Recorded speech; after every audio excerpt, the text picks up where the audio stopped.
ఒక ఉద్యోగిని సస్పెండ్ చేయడం వేరు, డిస్మిస్ చేయడం వేరు. సస్పెండ్ చేయడం అంటే ఒక 6 నెలల పాటు సస్పెండ్ చేస్తారు. 6 నెలల్లో కూడా జీతంలో సగం అతని అకౌంట్లో పడుతోంది. తర్వాత మళ్ళీ విధుల్లో కొనసాగుతారు. కాకపోతే రేపొద్దున ప్రమోషన్స్ లిస్టులో అతని పేరు ఉంటే గనక, సస్పెన్స్ ఎక్కువ ఉంటే గనక అతన్ని వెనకబెడతారు. ఏ సస్పెన్షన్స్ లేని వ్యక్తికి తన కింద ఉద్యోగి అయినా సరే, తనకన్నా తక్కువ ఎక్స్పీరియన్స్ ఉన్నా సరే ఆ వ్యక్తికి ప్రమోషన్స్ వస్తూ ఉంటాయి. అందుకని సస్పెండ్ అవ్వకూడదని చాలామంది భావిస్తారు. ఇక డిస్మిస్ అంటే కంప్లీట్గా అతని ఉద్యోగం తీసేయడమే. అతన్ని తీసేసి మొత్తం ఇంటికి పంపించేవాడే. ఇంకా జీతం ఉండదు, ఏం ఉండదు. అక్కడతో క్లియర్ చేసి సెటిల్మెంట్ చేసి పంపించేస్తారు. అయితే తాజాగా ఈ డిస్మిస్ దానికి సంబంధించి ఒక ఉద్యోగిని డిస్మిస్ చేస్తే ఎలాంటి నిర్ణయాలు ఉంటాయి, డిస్మిస్ చేయడం ఎంతవరకు కరెక్ట్ అనే దానికి సంబంధించి సుప్రీంకోర్టు తాజాగా కీలక వ్యాఖ్యలు చేసింది.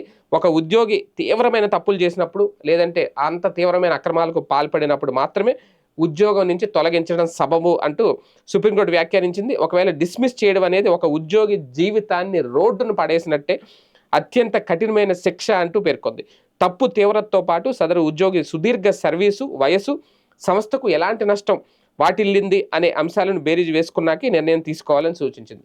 విచారణ పెండింగ్లో ఉన్న కాలంలో విధించే సస్పెన్షన్ను డిస్మిస్తో పాటు అదనపు శిక్షగా మార్చడం ఎంత మాత్రం సరికాదు అంటూ సుప్రీంకోర్టు తేల్చింది. 11 ఏళ్ల సుదీర్ఘ న్యాయ పోరాటం తర్వాత మహారాష్ట్ర విద్యుత్ పంపిణీ సంస్థకు చెందిన ఒక మహిళా ఉద్యోగికి ఊరటనిస్తూ కోర్టు ఈ ఉత్తర్వులు ఇచ్చింది. ఈ సందర్భంగా ఈ వ్యాఖ్యలు చేసింది. మహారాష్ట్ర విద్యుత్ పంపిణీ సంస్థ 1985లో సురేఖ ఉద్యోగంలో చేరారు. బదిలీల వ్యవహారంలో ఆ సంస్థపై ఆమె న్యాయ పోరాటం చేసి గెలిచారు. దీనికి కక్ష సాధింపు సంస్థగా ఆమెపై అంతర్గత విచారణ జరిపి 2026లో సస్పెండ్ చేసింది. 2017లో ఆమెను ఉద్యోగం నుంచి తొలగించింది, అంటే డిస్మిస్ చేసింది. పైగా 11 ఏళ్ల సస్పెన్షన్ కాలాన్ని కూడా శిక్షగా మారుస్తూ ఆమెకు రావాల్సిన ఆర్థిక ప్రయోజనాలు నిలిపివేసింది. దీనిపై ఆ ఉద్యోగి సురేఖ సుప్రీంకోర్టును ఆశ్రయించారు. ఆ పిటిషన్పై సుదీర్ఘ విచారణ అనంతరం ధర్మాసనం ఈ తరహా కీలక తీర్పునైతే ఇచ్చింది. సుప్రీంకోర్టు తీర్పు ఇచ్చింది కాబట్టి ఖచ్చితంగా ఇది బెంచ్ మార్క్ తీర్పు అవుతుంది ఉద్యోగులందరికీ.